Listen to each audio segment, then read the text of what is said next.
الحمد لله الذي هدانا للإسلام أشهد أن لا إله إلا الله وحده لا شريك له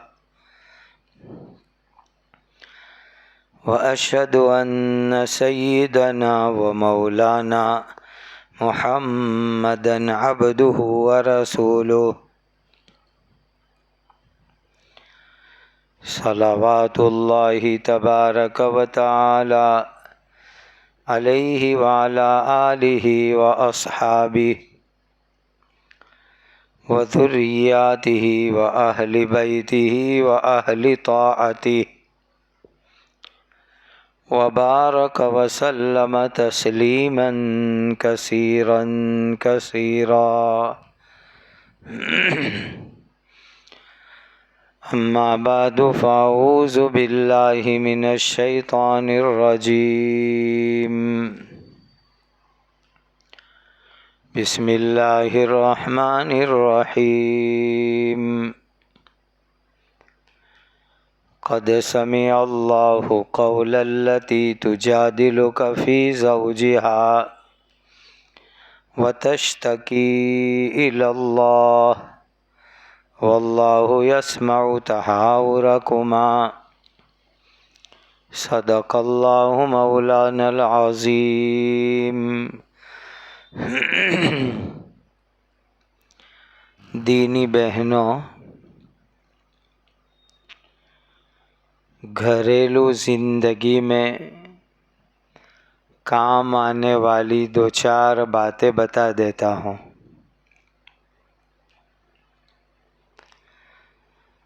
پہلی بات یہ ہے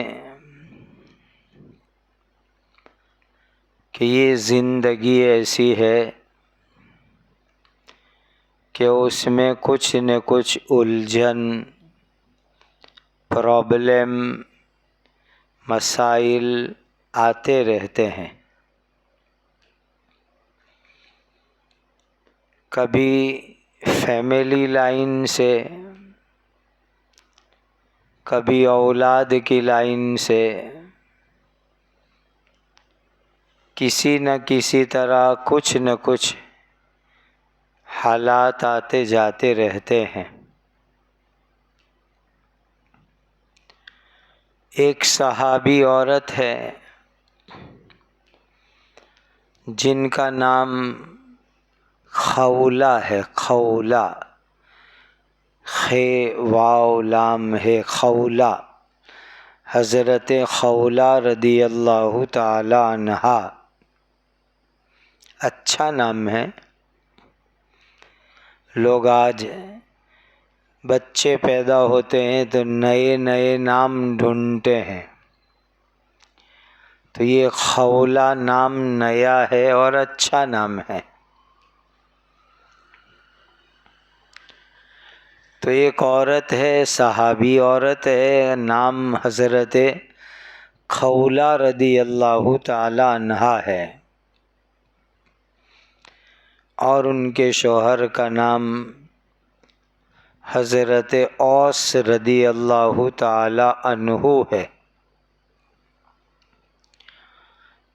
شوہر کا نام بھی نیا ہے، اوس، چھوٹا نام ہے، شارٹ اینڈ سویٹ کہتے ہیں ہمارے یہاں، یہ بھی نیا نام ہے، صحابی کا نام ہے۔ تو حضرت اوس رضی اللہ تعالی عنہ اور ان کی بیوی حضرت خولہ رضی اللہ تعالی عنہا، دونوں کے درمیان فیملی لائف میں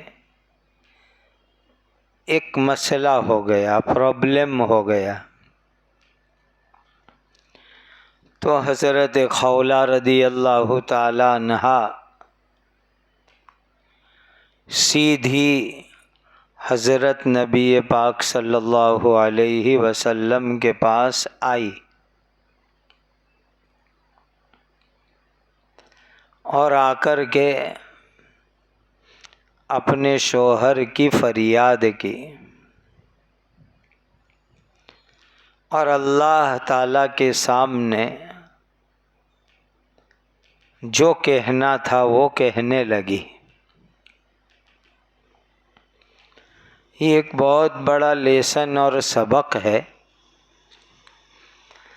کہ فیملی لائف میں، جیون میں اونچ نیچ ہوئے، کوئی پرابلم آوے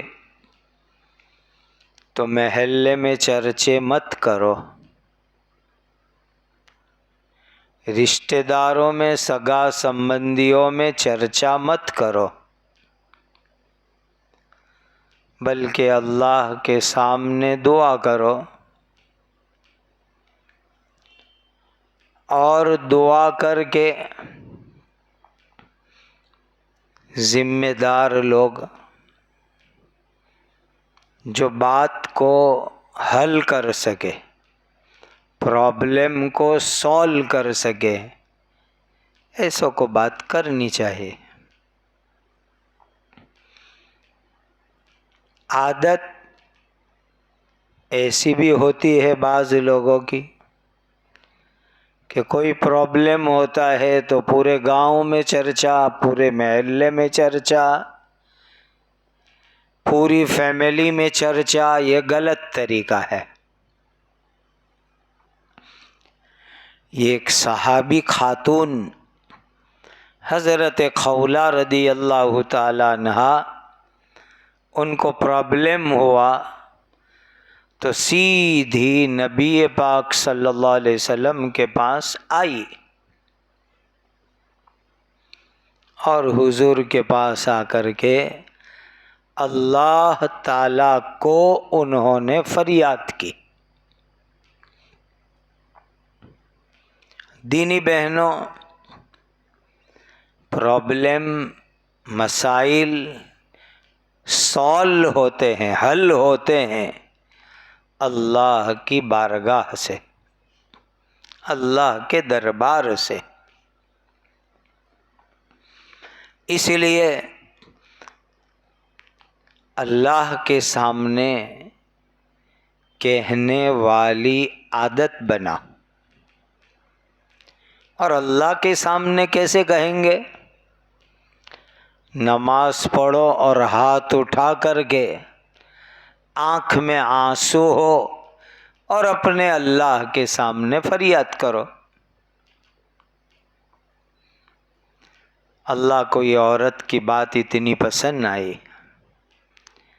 یہ قرآن کے 28ویں سپارے کی پہلی آیت ہے۔ قد سمع اللہ قول التی تجادلک فی زوجہا وتشتکی الی اللہ واللہ یسمع تحاورکما۔ اللہ نے عورت کی بات سن لی۔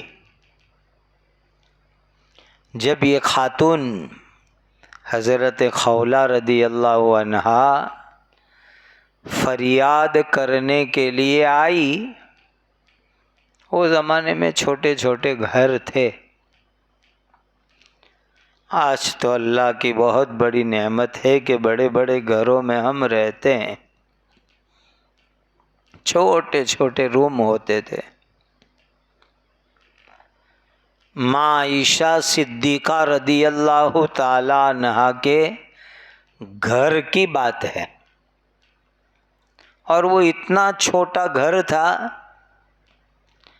کہ نبی پاک صلی اللہ علیہ وسلم تہجد کی نماز پڑھتے تو حضرت عائشہ کو سونے کے لیے کوئی الگ روم نہیں تھا۔ حضرت عائشہ سو جاتی تھی۔ عورتوں کو بہت دنوں میں نماز نہیں ہوتی ہے۔ حضور کو سجدے میں جانا ہوتا تو حضرت عائشہ بیٹھ جاتی تھی اور حضور سجدہ کرتے تھے۔ اتنے چھوٹے چھوٹے گھر تھے۔ اب یہ عورت نے آ کر کے حضرت خولہ رضی اللہ عنہا نے اتنی آہستہ دھیمے دھیمے نبی پاک صلی اللہ علیہ وسلم کو فریاد کی. ماں عائشہ صدیقہ رضی اللہ عنہا وہاں گھر میں موجود تھی، لیکن انہوں نے بھی نہیں سنا، ان کو بھی آواز نہیں پہنچی. اتنی آہستہ آہستہ فریاد کی. لیکن ہمارا ایمان ہے کہ اللہ تعالیٰ ہر جگہ ہر بات کو سنتے ہیں، تو اللہ تعالیٰ نے وہ بات سن لی. آہستہ دھیمے بولو، اللہ سن لیتے ہیں. ایکانت میں بولو، تنہائی میں بولو، اللہ سن لیتے ہیں. کسی بھی جگہ بولو، اللہ سن لیتے ہیں. تو اللہ نے سن لی عورت کی بات کو. چھوٹے سے روم میں ماں عائشہ صدیقہ رضی اللہ عنہا نے نہیں سنا، لیکن اللہ نے سن لیا. اور اللہ نے فوراً قرآن کی آیت اتاری حضرت جبرائیل کے ذریعے سے. قد سمع اللہ قول التی تجادلک فی زوجها وتشتکی الی اللہ واللہ یسمع تحاورکما. بس یہ قصہ اور یہ آیت میں نے یہ لیسن دینے کے لیے سنایا ہے کہ کوئی بھی پرابلم آوے فیملی لائف میں، بچوں کی طرف سے، شوہر کی طرف سے، کسی کی طرف سے، تو نماز پڑھو، صلاۃ الحاجت پڑھو اور اللہ تعالیٰ کے دربار میں فریاد کرو، اللہ تعالیٰ سے مانگو. اللہ تعالیٰ ہمارے پرابلمس کو سولو کر دیں گے، حل کر دیں گے، آسان کر دیں گے. قرآن مجید میں اللہ تعالیٰ نے کتنی اچھی بات فرمائی. یا ایھا الذین آمنوا استعینوا بالصبر والصلاۃ. اے ایمان والو، صبر کرو یعنی سہن کرو اور اللہ کی مدد مانگو. صبر کرنے میں، سہن کرنے میں اللہ کی مدد ہے. جیون میں اونچ نیچ ہوتی ہے، لیکن اس کا یہ مطلب نہیں کہ طلاق مانگو،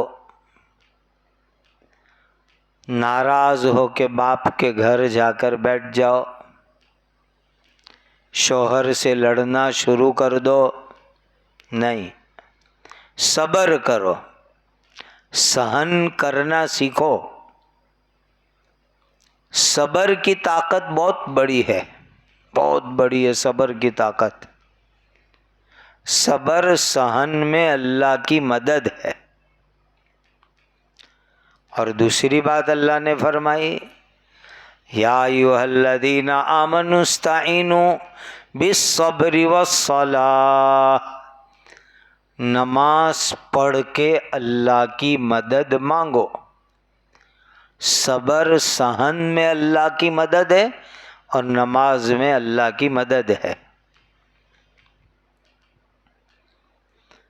اللہ کے آخری نبی حضرت محمد الرسول اللہ صلی اللہ علیہ وسلم نے فرمایا کہ ہر فرض نماز کے بعد اللہ تعالیٰ ایک دعا ضرور قبول کرتے ہیں.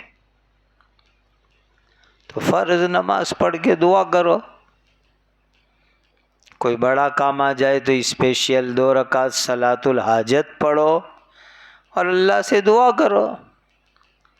نبی پاک صلی اللہ علیہ وسلم نے صلاۃ الحاجہ صحابہ کو سکھائی.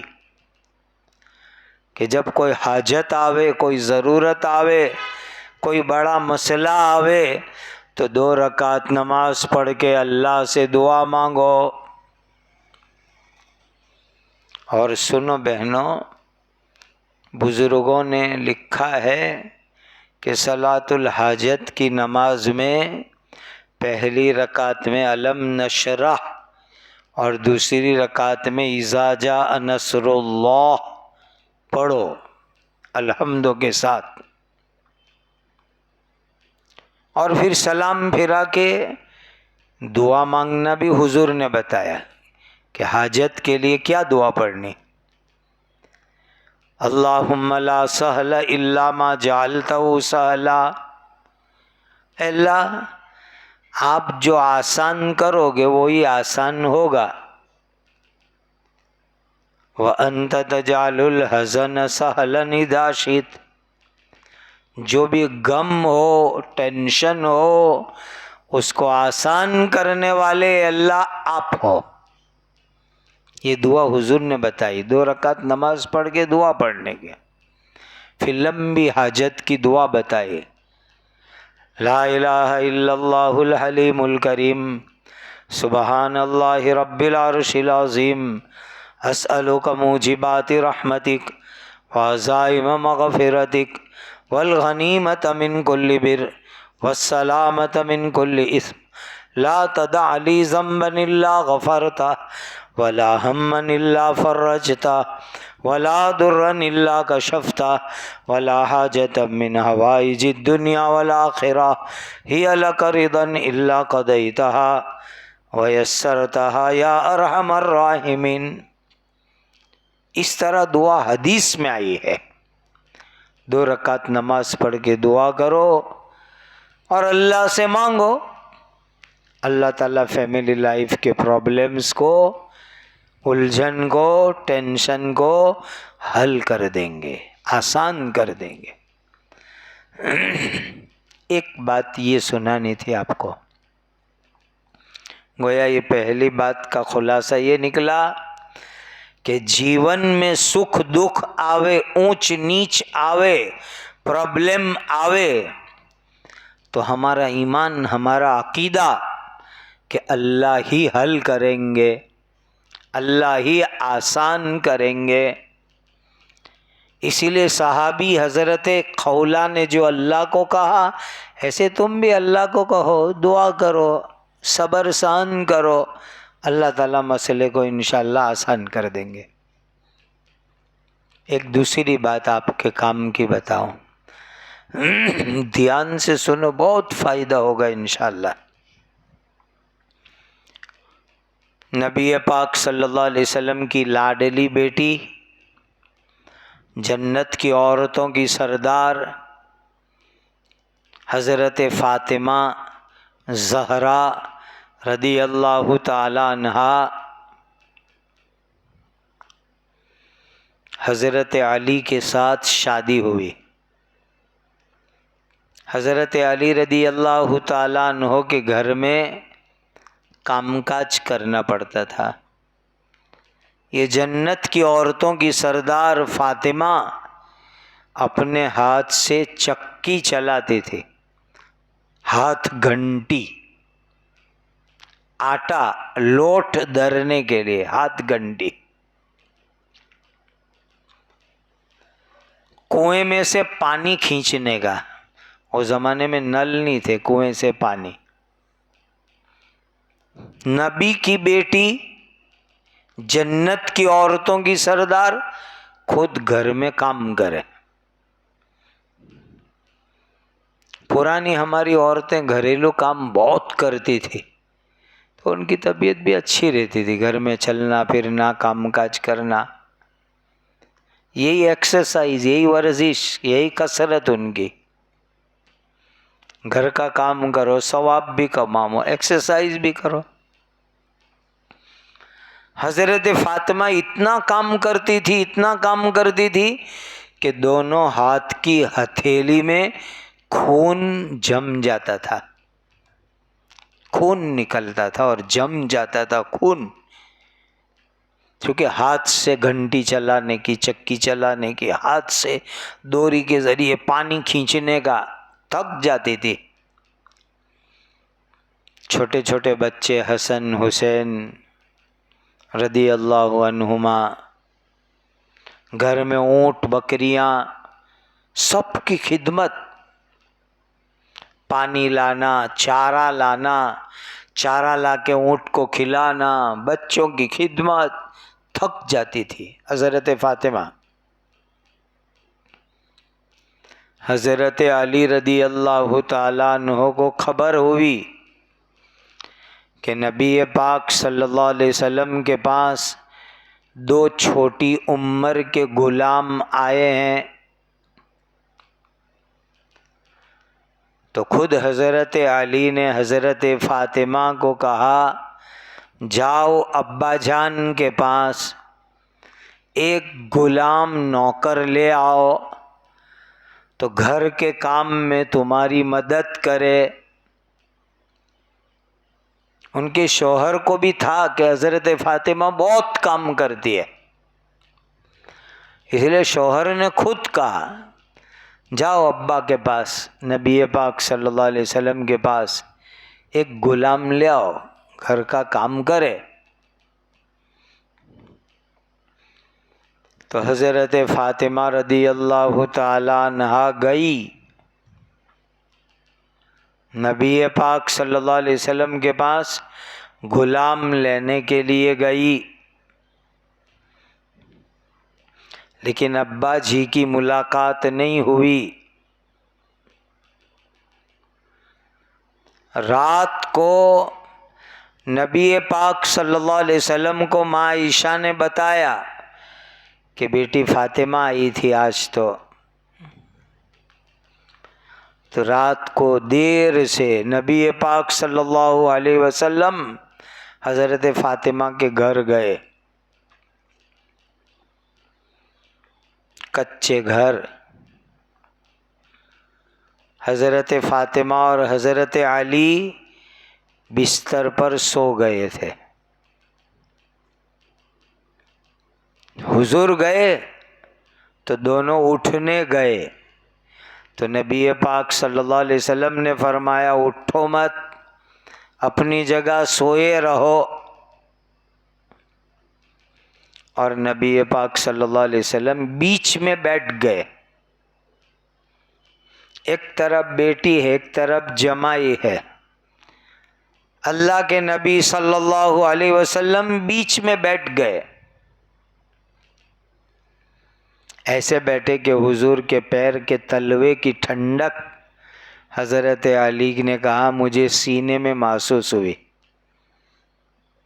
پھر فرمایا حضور نے کہ بیٹی فاطمہ آج تم گھر پر آئی تھی، غلام لینے کے لیے آئی تھی، میرے پاس 2 غلام آئے ہیں، لیکن میں یتیم لڑکوں کو دینے والا ہوں، اپنی بیٹی کو غلام نہیں دیے حضور نے، یتیموں کو دیے، کہ یتیم کو دینا چاہیے، بیٹی کو نہیں دیا۔ کہا بیٹا تو کام کرتے کرتے تھک جاتی ہے، بہت کام کرنا پڑتا ہے، اس لیے تو غلام نوکر لینے آئی تھی، تو غلام نوکر تو میں یتیم بچوں کو دے دوں گا، لیکن بیٹا میں تم کو ایک ذکر سکھاؤں، ذکر تسبیح، رات کو سوتے وقت پڑھ لیا کرو بیٹا۔ نبی پاک صلی اللہ علیہ وسلم نے اپنی بیٹی حضرت فاطمہ کو ایک ذکر بتایا رات سوتے وقت پڑھنے کا۔ حدیث شریف کا حاصل یہ ہے کہ رات بستر پر بیٹھ کر سوتے وقت پر یہ تسبیح پڑھو تو اللہ پورے دن کی تھکن دور کر دیں گے، تھکن ختم ہو جائے گی۔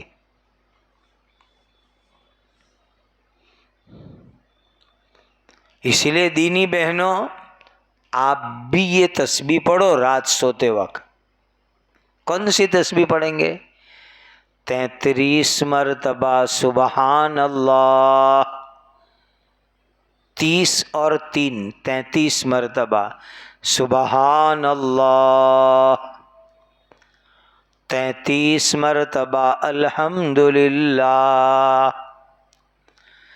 34 مرتبہ اللہ اکبر، ٹوٹل 100 مرتبہ ہو گیا۔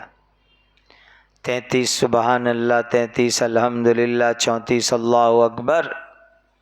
یہ تسبیح نبی پاک صلی اللہ علیہ وسلم نے اپنی لاڈلی بیٹی حضرت فاطمہ رضی اللہ عنہا کو سکھائی، اور بعض بزرگوں نے یوں لکھا کہ یہ تسبیح پڑھ کے دونوں ہاتھ پہ پھونک مارو چھو کر کے، پھر پوری باڈی پہ ہاتھ پھیرا دو، تو صبح میں جب اٹھو گے تو فریش موڈ، ساری تھکن ختم، ایک دم تازہ اٹھو گے۔ تو یہ نیت لے کے اٹھو کہ آج سے یہ تسبیح رات کو روزانہ پڑھیں گے۔ یہ تسبیح فاطمہ کہلاتی، رات کو سوتے وقت پڑھنے کی، اور ہر نماز کے بعد اس کو پڑھتے ہیں، اس کو تسبیح الفقراء کہتے ہیں۔ چند غریب صحابہ حضور کے پاس آئے تھے، ان کو حضور نے بتایا تھا، تو یہ تسبیح پڑھو تو تھکن دور ہو جائے گی اور صبح میں فریش ہو جاؤ گے۔ بہت زبردست طاقت والی یہ تسبیح ہے۔ اللہ عمل کی توفیق عطا فرمائے۔ ایک تیسری بات کہنی ہے، اپنے گھر میں، اپنے کچن میں بھی اللہ کے نبی کی سنت زندہ کرو۔ اپنے گھروں میں، اپنے کچن میں اللہ کے نبی کی سنت اور حکم زندہ کرو۔ اس میں ایک بات ہے صفائی کے بارے میں۔ صفائی، گھر کی صفائی، آنگن کی صفائی، باڑے کی صفائی، آجو باجو کی صفائی، یہ اسلامی طریقہ ہے۔ ایک حدیث میں فرمایا کہ تم یہودیوں جیسی صفائی مت کرو کہ وہ گھر صاف کرتے ہیں لیکن آنگن باڑا آجو باجو صاف نہیں کرتے۔ وہ یہودیوں کا طریقہ، اور اسلامی طریقہ گھر کی صفائی، آنگن کی صفائی، باڑے کی صفائی، گھر کے آجو باجو کی صفائی، یہ اسلامی طریقہ۔ تو صفائی ہونی چاہیے، صفائی ستھرائی، پاک صاف رہنا، بچوں کو پاک صاف رکھنا بہت ضروری ہے۔ ناپاکی کی جگہوں پر شیطان آتا ہے، بلا آتی ہے۔ یہ صفائی بہت پاکیزہ اسلامی تعلیم میں ہے، اور نبی پاک صلی اللہ علیہ وسلم کو کھانے کی لائن کی جو چیزیں پسند تھی وہ اپنے گھروں میں پکاؤ تاکہ کھانے والی سنت زندہ ہو جاوے۔ آپ کو معلوم ہے نا کہ آپ کے اس مدرسے میں اللہ کے ایک بہت بڑے ولی یہاں رکے تھے، حکیم الامت حضرت مولانا اشرف علی تھانوی رحمۃ اللہ علیہ۔ سنو، حضرت کا ایک قصہ سنا۔ حدیث پاک میں آتا ہے کہ اللہ کے نبی صلی اللہ علیہ وسلم کو دبا بہت پسند تھا۔ وہ زمانے میں باؤل میں، پیالے میں سالن کھاتے تھے، ترکاری، تو دبا کے ٹکڑے، پیس حضور باؤل میں ڈھونڈ ڈھونڈ کے کھاتے تھے۔ اب عربی میں دبا کہتے ہیں، ہماری گجراتی میں اس کو دو چیزوں پر دبا بولتے ہیں، ایک دودھی کو، دوسرا کورو کو۔ کورو اور دودھی یہ دونوں دبا کہلاتے ہیں۔ تو اللہ کے نبی صلی اللہ علیہ وسلم کو بہت پسند تھا، تو حکیم الامت حضرت تھانوی رحمۃ اللہ علیہ نے تھانہ بھون میں عورتوں میں بیان ہوتا تھا تو اس میں حضرت نے یہ دودھی کی سنت بتلائی کہ یہ کدو دبا دودھی سنت ہے اور گھروں میں پکانا چاہیے، اور اس کی شرح میں لکھا ہے کہ دودھی کورو کھانے سے مزاج نرم ہوتا ہے، معتدل ہوتا ہے، اور آپ کو شکایت ہے شوہروں کے گرم رہنے کی، اور دودھی کھلاؤ تو اس سے گرم نہیں رہیں گے، نرم رہیں گے، یہ اس کی شرح میں لکھا ہے باقاعدہ۔ تو حضرت نے بیان کیا مستورات میں۔ پھر حضرت کے گھر میں یہ ہوا کہ کھانا پکایا تو دودھی، دوسرے دن پکایا تو وہی کدو، تیسرے دن پکایا پھر وہی۔ تو حضرت نے گھر میں پوچھا کہ تم نے 3 دن سے کنٹینیو چالو کر دیا، تو کہا آپ نے ہی تو بیان میں کہا تھا کہ اللہ کے نبی کی سنت ہے۔ تو جو بازار لانے کے خادم ہیں ان کو کہہ دیا کہ مارکیٹ میں جب تک دودھی ملے روز لاؤ، کورو روز لاؤ۔ پہلے سیزنل ویجیٹیبل ہوتے تھے، سیزن میں ملے پھر ختم۔ اب تو فروزن کا زمانہ آ گیا، ہر سبزی پورے سال ملتی ہے، پہلے ایسا نہیں ہوتا تھا۔ تو سنو، حضرت تھانوی رحمت اللہ علیہ بہت خوش ہوئے، ناراض نہیں ہوئے کہ اللہ آپ نے ہمارے گھر کی عورتوں کو اچھی توفیق دی کہ انہوں نے ایک سنت سنی تو اس سنت کو انہوں نے گھر میں زندہ کیا۔ تو یہ دودھی کھانا دودھی پکانا سنت ہے۔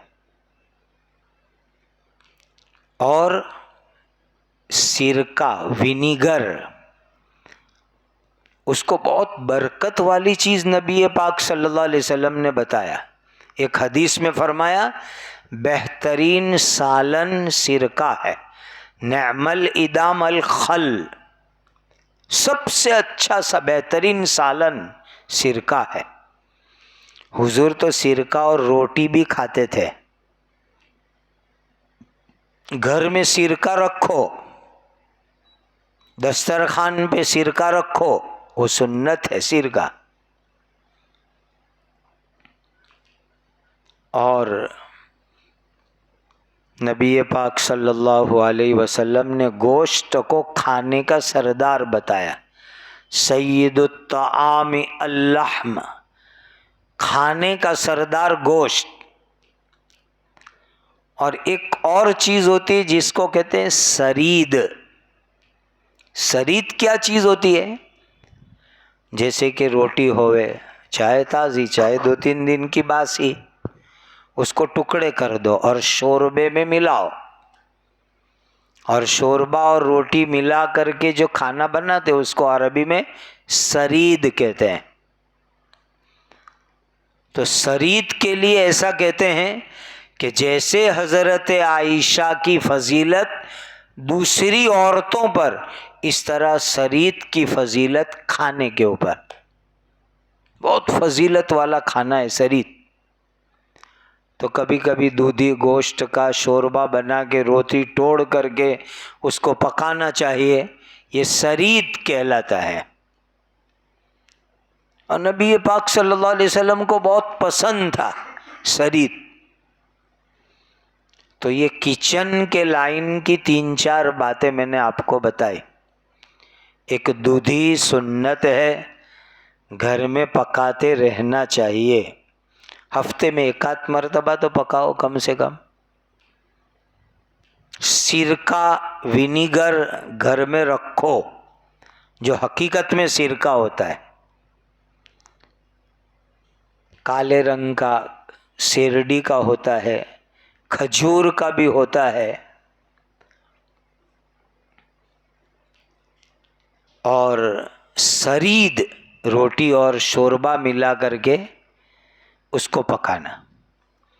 کھانے میں یہ دھیان رکھو کہ گھر میں ہر ایک آدمی اپنی پلیٹ صاف کرے.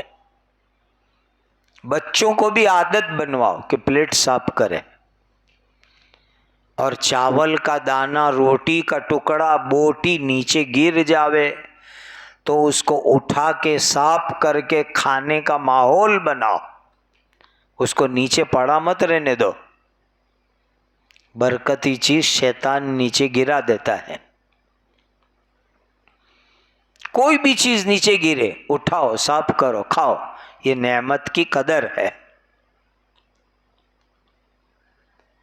تو یہ چند باتیں میں نے آپ کو بتائی. پہلی چیز اچھی طرح ذہن میں رکھ لو، سماجی زندگی میں، گھریلو زندگی میں کوئی بھی پرابلم آئے تو میں نے آپ کو حضرت خولا کا قصہ سنایا کہ اللہ کو فریاد کرو، نماز پڑھو، صبر سہن کرو، دعا کرو. دوسری چیز، حضرت فاطمہ رضی اللہ تعالیٰ عنہ تھک جاتی تھی تو حضور نے ان کو تسبیح فاطمی پڑھنے کی بتائی. جو طریقہ میں نے آپ کو بتایا اس کو شروع کرو. اور نمبر 3، کچن اور کھانے پینے کی لائن کی جو سنتیں ہیں وہ آپ کے ہاتھ میں، آپ کے کنٹرول میں ہیں. اس کو اپنے گھروں میں زندہ کرو. اللہ تعالیٰ ہماری اس بیٹھنے کو، جمع ہونے کو، کہنے سننے کو قبول فرمائے، اپنی رضا اور اپنی خوشنودی کا ذریعہ بناوے، اور اللہ تعالیٰ زمانے کی بے حیائی، بے شرمیوں سے بچ کر کے زندگی گزارنے کی توفیق عطا فرمائے. بچوں کو اسلامی تعلیم تربیت کرو. بہت گندے ماحول سے زمانہ گزر رہا ہے. اپنی اولاد کو دین سکھانا، اچھے اخلاق سکھانا، ان کا کیریکٹر اچھا، یہ ماں کی تربیت اور کیروڑی کی چیز ہے. دعا کر لو. الحمدللہ رب العالمین، سبحان اللہ وبحمدہ، سبحان اللہ العظیم. اللہم صل علی سیدنا محمد وعلی آل سیدنا محمد صلاة تنجینا بہا من جمیع الاحوال والآفات وتقضی لنا بها جميع الحاجات وتطہرنا بها من جميع السیئات وترفعنا بها عندك على الدرجات وتبلغنا بها اقصى الغایات من جميع الخیرات في الحیاة وبعد الممات انك على كل شيء قدیر. یا ذا الجلال والاکرام، یا ذا الجلال والاکرام، یا ذا الجلال والاکرام. ربنا آتنا فی الدنیا حسنة وفی الآخرة حسنة وقنا عذاب النار. ربنا هب لنا من ازواجنا وذریاتنا قرة اعین واجعلنا للمتقین اماما. اے اللہ ہم کو، ہمارے گھر والوں کو، ہماری قیامت تک آنے والی اولاد نسلوں کو سچا پکا متقی مسلمان بنا دیجئے. پوری دنیا میں ایمان والوں کو عزت سلامتی عطا فرماؤ. مصیبتوں کو، حالات، پریشانیوں کو دور فرماؤ. اے اللہ امت کو برے حالات سے نجات عطا فرماؤ، اچھے اور خوشی کے حالات عطا فرماؤ. ہماری ماں بہنوں کو حیا، شرم، اسلامی پردے کی توفیق عطا فرماؤ.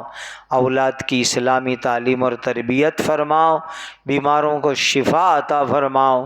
اے اللہ حلال برکت والی وسیع روزی عطا فرماؤ. اے اللہ یہاں کی حاضری اور یہاں کی دونوں مجلسوں کو بے انتہا قبول فرماؤ. عمر میں، علم میں، عزت میں، تقوی میں برکت عطا فرماؤ. نبی پاک صلی اللہ علیہ وسلم نے جتنی خیر مانگی بتلائی ہمیں اور پوری امت کو عطا فرماؤ. نبی پاک صلی اللہ علیہ وسلم نے جن شرور سے پناہ چاہی ہماری اور پوری امت کی حفاظت فرماؤ. اللہم صلی وسلم وبارک وانعم علی سیدنا محمد وعلی آلہ وصحبہ اجمعین. سبحان ربک رب العزت عما یصفون وسلام علی المرسلین والحمد للہ رب العالمین.